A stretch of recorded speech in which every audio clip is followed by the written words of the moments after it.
If I could lend you the belief that I have that you can change your life, your whole world would tilt. And if you're anything like me, you're probably no stranger to change, but most of the changes have happened because of either accident or because your attention has drifted in one way or another. And some of those changes have been good and a lot of them have not been good. And today I want to talk about how I have successfully reinvented myself. I mean a lot in my life, the tools that I've used and what has worked for me, both as someone who doesn't have a lot of patience and someone who is generally not very consistent and methodical and linear when it comes to change.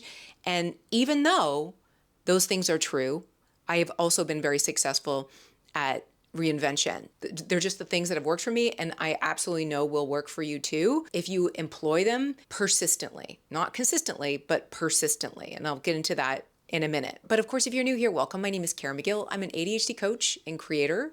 I've also spent many years in behavior change and change management, and I've also been an agent of change in my own life.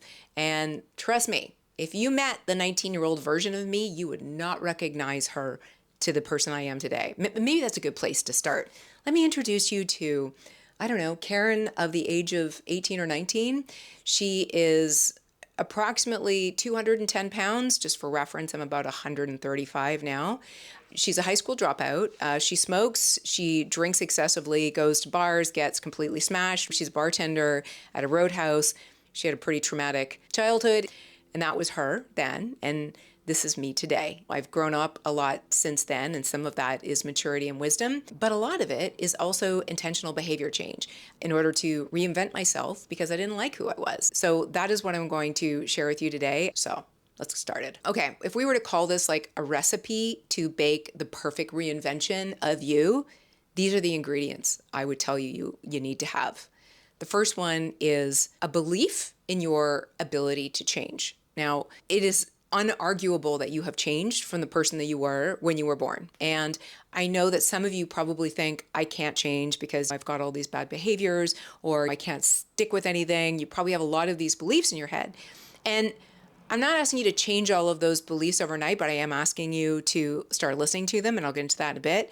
But whatever your idea of reinvention is, like the best version of you that you can think of, maybe you will not change into that person overnight or next year, but there is a version of you en route to that ideal person that you can change into. And as we talk about reinvention, the next piece is obviously having an idea of where you want to go. I think a lot of us have reinvented ourselves or changed throughout our lives, but it wasn't with intention. And because of that, sometimes it ended up being a good thing and sometimes it wasn't. But think about how much further you could go and how much potentially happier you would be if you could evolve into a person that you aspire to be and do that with intention. Move all your energy, attention, and resources in that direction rather than in a million different directions, right? So this is really thinking about the why of why do you want to change and what is it about that person that you want to be? Because if you have the emotional connection to that makes it possible. If you're not emotionally connected to the person you want to become, you will never get there because you really don't want to, right? If you're not excited to become this person, then that's probably not the person you want to become. You're probably doing it for someone else or because you think that's the person you should become. This needs to come from a place within yourself. And that is step 3 of this recipe, if we're going to call it that, which is getting quiet to find that clarity of who you want to become. So that might look a little different for you, but the whole idea here is that if you can't even identify who it is you want to reinvent yourself to become, it's probably because there's so much noise and influence, which is not, I'm not going to call that your fault because who's not inundated with noise these days, right? But that's why we need to be so intentional about moving past the noise so we can hear what's coming from within. The more intrinsically aligned you are to becoming this reinvented self, the less friction you're going to have on the way to get there. Okay, number 4 of this recipe is examining your self-talk. As I've started to slow down and stop listening to as many inputs as I have been in the past, I've also been able to hear myself talk about myself. Like we're always having thoughts about ourselves. We think we are these certain people that can't do this or always does this. And they're just stories. And we can absolutely find the opposite to it if we looked for it, because no one's 100% one way. Human beings are fluid. So if you listen to the self-talk that is going on in your mind, you might start to realize why intentional change hasn't happened in the past, or why certain things feel so hard for you. It could just be that your brain has such a fixed story about who you are right now. You just need to start hearing them and saying, is that really true? Can I think of the opposite of that? Whatever you think you are unequivocally, I challenge you to think of the opposite of it. So if you are someone who always starts things and never finishes them, well, you probably finished grade 3. There is a counterbalance to all of these stories, and it's really important that you start hearing those stories so you can start to challenge them. Okay, critical ingredient number 5 in this recipe is changing habits, but one at a time. So as you start to crystallize the reinvention that you want to make and why you want to become this new person, there's going to be certain behaviors that you're going to need to employ in your life in order to get there. All change comes down to behavior change at the end of the day. And I think that the thing that gets us hung up a lot, I've seen this as a fitness trainer and now also in my coaching practice, people get excited about change and they want it to happen so fast that they think, if I change more at once, I will get there to the end goal faster. And that rarely happens. The best way and the fastest way to get to any reinvention or change is to change one thing at a time, which sounds so lame and boring. I know it's very unsexy, but is really the only way to get to where you want to go. So if it were a weight loss reinvention, let's use that, you might want to lose 50 pounds and you might want to get to that end goal really fast. So you think, I'm going to just eat vegetables and go to the gym, every single morning at 5 a.m. And currently you're not eating vegetables, and nor are you going to a gym. So this is a complete 180 for your current self. And you think that you're going to wake up tomorrow and it's just going to be like that. And it might be like that for 1 or 2 days. And you're going to realize how sucky it is to eat nothing but vegetables all day and how you hate the gym at 5 a.m. And you're going to make this so hard on yourself, and you're just going to reinforce the already negative self-talk you have in your head. So rather than doing that, like small habits, tomorrow I'm going to find a gym. The day after that, I'm going to go at a time of day that feels most doable for me, and I'm only going to go for 20 minutes. Or I'm going to go for a walk with a friend. Doesn't even have to be the gym. Starting small and meeting yourself where you're at and working on one small habit at a time. Not sexy, but absolutely the way human beings make change. Trust me on this. I will die on that hill. Okay, next ingredient. I think we're at 6 now. Can't remember, but this one is really important. You gotta let some things go.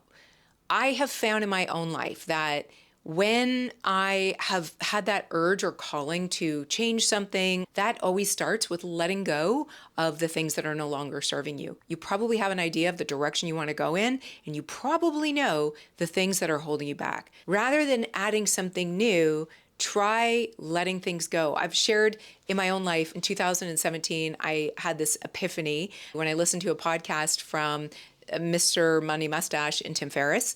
It was about retiring early, changed my whole life. And that day, I did change so much about myself, but it started with letting things go. I realized over that time, with everything that I got rid of that I was no longer using, it became abundantly clear how I had been squandering money and choosing to buy things that really didn't move the dial in my life. That changed so much about who I was and how I spent money going forward. Oh, I'm so grateful for that person going through that transformation in 2017. I mean, obviously it didn't all happen then. It's happened over time, but it has influenced every decision I've made afterwards, and it started with letting go of the things that were no longer serving me. Huge transformation right there. Okay, this next ingredient is like the magic sauce that has been a powerhouse of change for me in my life.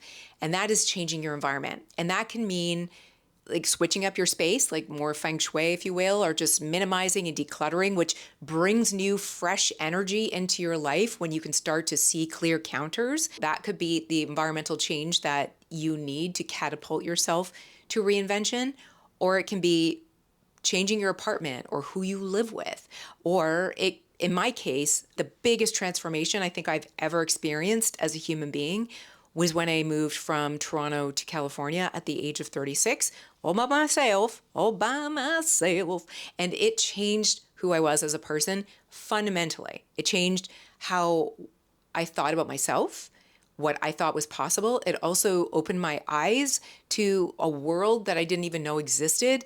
Start thinking about how you can change up your environment to breathe new energy into your life so that it will help propel that reinvention. Okay, the next ingredient, really important one here, protect your time and energy. This is so important as you're starting to pour more energy and attention into reinvention. It's got to come from somewhere. Our time and attention and energy is not infinite. You probably know where your energy drains are and where your big time sucks are that are not serving the person you want to become. Boundaries are the permission slip you need to move into this new phase of life or this new phase of who you are. So if you can't say no and you can't put yourself first, then change is going to be very hard for you because you can't bring everyone with you.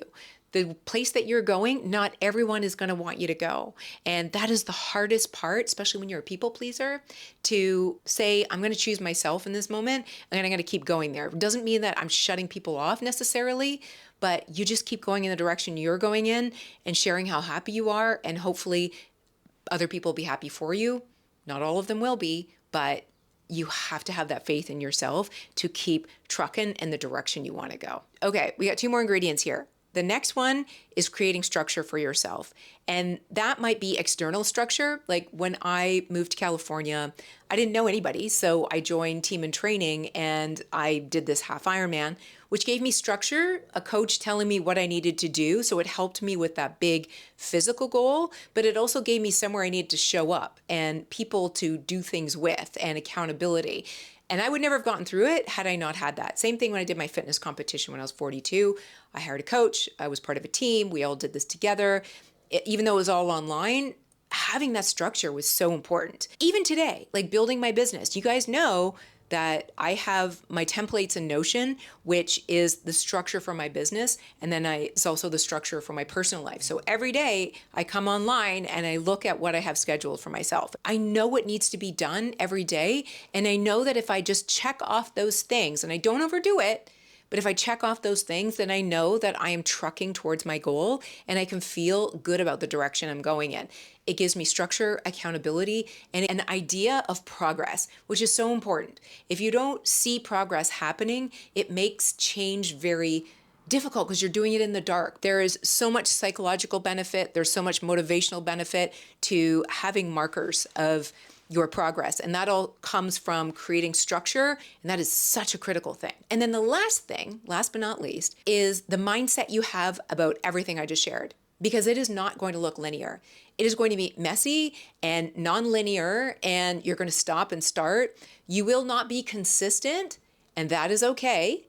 But as long as you are persistent, you will get there in good time. As long as you do not give up on the person you want to become, whether you're going at a snail's pace or just powering through, which you're going to have periods of both. As long as you keep moving in the direction that you want to go in, you are making progress. And all of those things are the things that I have used to get from this person who at 19, nobody was thinking was going to turn into much. And I personally feel very proud of myself. I feel like I've come a long way. I feel like I've gone a long way to go still too. But if there's one thing I think I can speak to as an expert, it's reinvention. And that is the recipe that I have used, and it has worked every time. And I hope that you can take some of those ingredients and bake your own story of reinvention and become the person you want to be while still loving the person you are every step of the way. So that's what I got for you today, guys. Thanks very much for listening. I'll see you next time. Bye.